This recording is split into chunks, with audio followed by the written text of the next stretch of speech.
popular question asked in early dating that I'd like to dive into. That's gonna be the why are you still single question. Pretty damn sure I collectively made all the single straight women groan just now. And for better or worse, this one today is gonna be a little bit gendered. For all y'all who aren't aware, women get asked the why are you still single question all the time by men in early dating, and they hate it. A very recent example could be seen on last season of The Bachelor, when the Bachelor himself, Clayton, asked Rachel, one of our current bachelorettes, how are you still single? And Twitter had an absolute field day. It was pretty clear that Clayton didn't see the issue with the question. See, when a man asks a woman, why or how are you still single? What he means by it, well, usually he means it as a compliment. He means it as, you're such a catch, how has no one else snatched you up yet? Or you seem so cool, any man would be lucky to date you. And there's also an element of genuine curiosity there, but they are curious about, other priorities or activities in your life that may have come before a relationship. And that's not necessarily a bad thing. It also might be a way of, poking or prodding at past dating or relationship history without directly asking about exes. Basically, the man genuinely means well by asking this, and he probably sees nothing wrong with this question.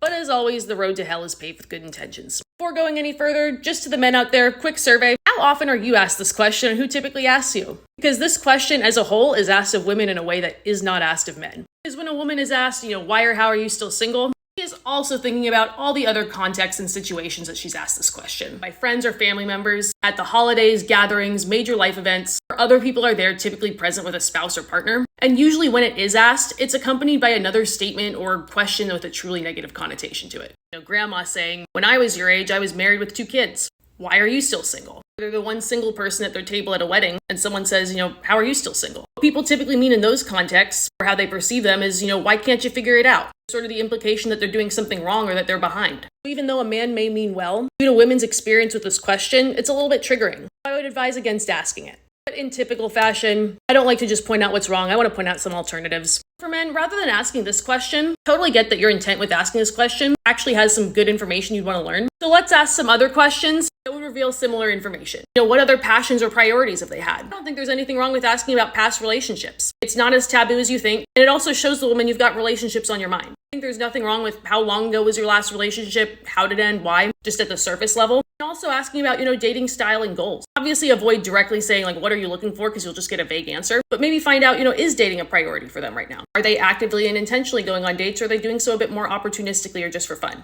That should get you all your answers to the how are you still single question that you meant to ask. From the female standpoint, the advice I have is for as much as you can, give the benefit of the doubt with this one. Unless it truly feels asked with negative intent. I think most of y'all are socially aware, you'll know. As I always say, healthy delusion's awesome. Just pretend instead you were asked, you seem awesome, what's your story? Then give the rundown. Other priorities you might have had, as long as you're comfortable. And I would also say just touch on past relationships at a surface level and how you're dating now. Ultimately though, this is one of those issues where both sides' experience is so different, they don't see the other one. Hope that helps.